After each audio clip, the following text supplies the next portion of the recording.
বলছি বৌদি ভাই, রাঙা পিসির শ্বশুর বাড়ি থেকে যেদিন বিয়ের কথা পাকা করতে আসবে সেদিন কিন্তু রাঙা পিসিকে খুব সুন্দর করে সাজাতে হবে। ঠিক বলেছ। এখন থেকেই নাকি ঠাম্মার সোনা ঠাম্মার বুক ডিপ ডিপ করছে টেনশনে। কেন রে, আমাদের রাঙা পিসি কিসে বুক ডিপ ডিপ করার মতো রে? আমাদের রাঙা পিসি রূপে লক্ষ্মী, গুণে সরস্বতী। দেখিস না, রাঙা পিসির সঙ্গে অমর্ত আঙ্কেলের বিয়ে হচ্ছে তো, অমর্ত আঙ্কেল রাঙা পিসিকে কোথায় নিয়ে যায়, গানটাকে নিয়ে না এমনভাবে লড়াই করবে যে রাঙা পিসিকে কোথায় পৌঁছে দেবে যে গান গেয়ে দেখবি সবাই রাঙা পিসির যেটুকু অসুবিধা আছে সবাই সব বেমালুম ভুলে যাবে। একদম ঠিক বলেছিস, রাঙা পিসির কোনো অসুবিধার জায়গায় নাই। রাঙা পিসি সত্যি কথাটা চেপে রাখতে পারে না। যে কথাটা আমরা মুখে চট করে বলে ফেলি না, সে কথাটা রাঙা পিসি বলে ফেলতে পারে। তা সে কোনো ভুল বা মিছে কথা কহে না। আর শোনো রুমি দিদি, মিমি দিদি, ওই দিন আমি রাঙা পিসিকে এমন সুন্দর করে সাজিয়ে দেব না যে ছেলের বাড়ির লোকজন রাঙা পিসির ওপর থেকে আঁখি ফেরাতেই পারবে।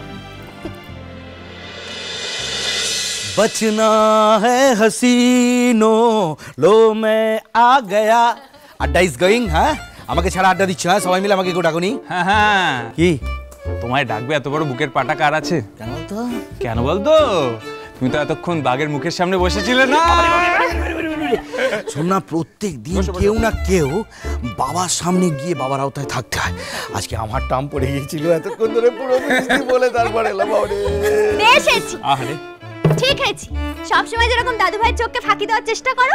আরে দাঁড়াও দাঁড়াও, যে মায়ের জন্য আমি জীবনখানা বিসর্জন দিতে পারি সেই মা হঠাৎ আজকে আমার বিপক্ষে কথা বলছে কেন? যাও যাও যাও, বউ তো হয়েছি, আর আমার মন রাখার দরকার নেই, যাও। বাবা বাবা, কে কার মন রাখতে একটু শুনি দেখি। ও, এখানে তো একদম খেদি পেঁচিয়ে বুচিদের নিয়ে আছর বসে গেছে। নিশ্চয়ই ঢেঙ্গি অবতার বসিয়েছে, তাই না? হ্যাঁ, আমি জানি তো। এখন তো রাঙা পিসিকে কি হেলা চিন্তা করছে বাবু। এখন তো আমাকে কোনো প্রয়োজন নেই, কো নিজেই মাতব্বর হয়েছে। এই সট সট সট, দেখি কি মিটিং হচ্ছে এটা। হ্যাঁ, দেখি দেখি, আমিও একটু রাঙা পিসির পাশে বসি। রাগ করেছে রাগুনি, রাঙা মাথা চিরুনি, বর আসবে এক্ষুনি, নিয়ে যাবে তক্ষুনি।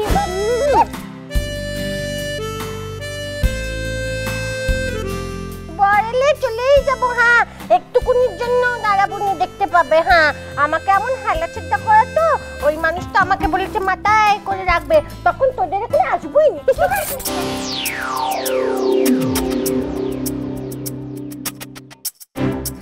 রাঙা পিসি, তুমি তো দেখছি খুব সেলফিশ। অমনি আমাদের বাড়িটা পচা হয়ে গেল, তাই না?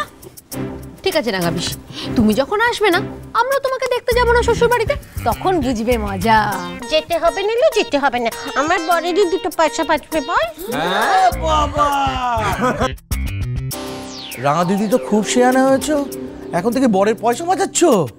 তখন আমার সময় কোত্থেকে হবে বল দেখিনি ভাই?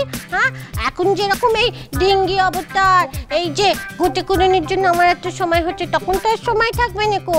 তখন তো আমি একটা গৃহস্থ মানুষ, আমার কোথায় সময় থাকবে তোদের বাড়ির লোকদের সঙ্গে কথা কওয়ার, তাই না? তখন তো মরারও সময় থাকবে না কো। বেশ বেশ, আমরাও দেখবো আমাদের ছাড়া কেমন থাকতে পারো তুমি, তখন দেখবো।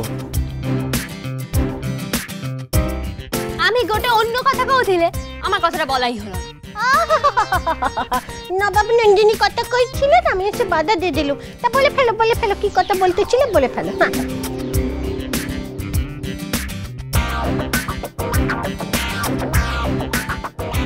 খুব তো মতে এ কথা ও কথা কইছি, আর আমি যদি এখন সেই কথাটা বলে দিই তাহলে কি হবে শুনি? আমলচা, আমার আবার কি কথা বাকি আছে? মরণ। কেন, রোজ রাত্রিরে চুপি চুপি আমাকে কি কথা বলা হয়?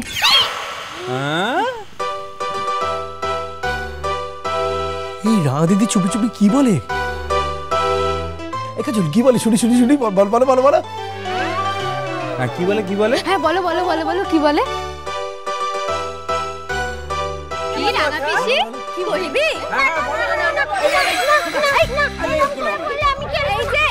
এতক্ষণ যে বানিয়ে বানিয়ে আমার নামে মিথ্যে মিথ্যে বলা হচ্ছে, হচ্ছিল সেই বেলা? আমি কান ধরে নিচ্ছি, আমি মিষ্টি হয়ে যাব, আমি নক্কি হয়ে যাব, আমি আর কোনো কথা বলবো না। আমি হেতা চুপ করে বসছি। যা, কথাটা তো শোনা হলো না। হ্যাঁ, কিন্তু ছোটকা এখন আউ গোটে অন্য কথা শুনিবাকু হবে।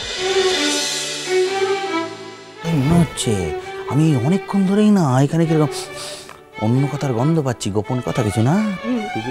তার আগে বলো, তুমি আমাকে মা বলো তো, কুয়া কিনা বলো? বলি তো, সবাইকে বলি, মন থেকে বলি, বিশ্বাস করি। জানি। তাহলে মায়ের সব কথা শুনিবাকু হবে। বাবা মায়ের সব কথা ছেলে মেয়েরা শোনে। কাকাই তুমি কন্টিনিউ করতে দাও, একটু দাঁড়াও। হ্যাঁ বলো। আমি বলছি কিছু কিছু কথা শুনি। আচ্ছা আচ্ছা, ঠিক আছে ঠিক আছে। সেই কিছু কিছু কথার মধ্যে এখন আমি একটা কথা তোমাকে বলবো, আর সেই কথাটা তোমাকে শুনতেই হবে। কি বলবি রে? আমি কি করে বলবো কাকাই, ওর মাথায় কি আছে? মিল নেই বাবা, বলো। ছোটকা, রাঙা পিসির পরে না তোমার পালা।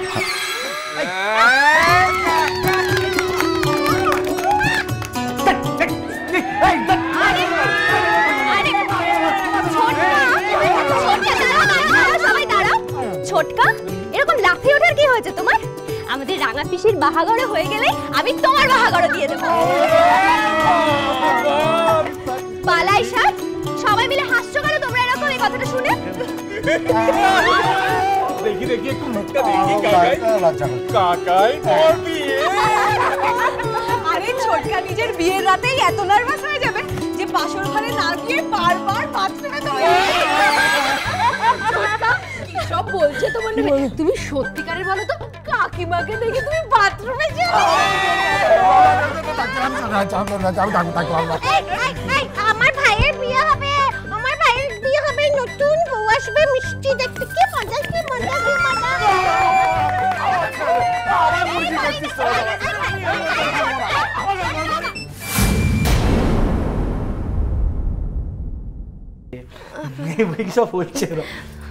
ভূমি দিদি, সরি কাজল, আমি এখান দিয়ে যাচ্ছিলাম তো তোমরা সবাই হাসি ঠাট্টা তামাশা করছিলে, সেই শুনে দাঁড়িয়ে পড়েছিলাম। আমি চলে যাচ্ছি। কুয়ারে যাবে? কুয়ারে যাবে তুমি?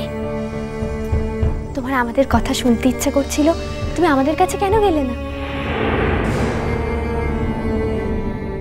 না, আমি ভাবলাম আমার এখানে আসাটা যদি সবার পছন্দ না হয়, তাই। ছি ভূমি দিদি, ছি,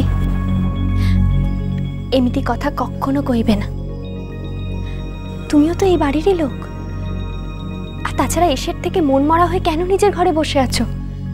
তুমি নিজে থেকে আমাদের সবার কাছে কেন আসছো না?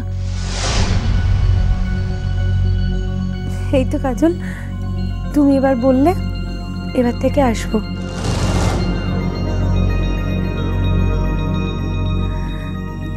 আমি ভাবলাম আদৌ আমার সঙ্গে কেউ কথা বলবে কিনা, তাই।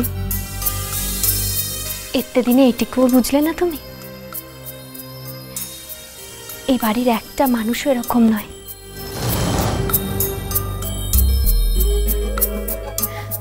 তুমি তো লেখাপড়া জানা মানুষ, এইটুকু বুঝতে তো তোমার এত সময় লাগার কথা নয় ভূমি দিদি। জানিস তো ভাই, আমাদের এই ঢিঙ্গি অবতার এখন আর শুধু ঢিঙ্গি অবতারই নেই, ও এখন মদনের মা হয়েছে। কেন মদনের মা বল দেখিনি? বল বল বল, কেন মদনের মা? মদনের মা শুধু বোকার ধারেই নয়, মদনের মা হচ্ছে হাবলি, যেখানে যত বাঁশ দেখে সব কুড়িয়ে নিয়ে নেয়, আর বাঁশ দেখলেই বলে, বাঁশ কেন ঝাড়ে, এসো আমার ঘরে।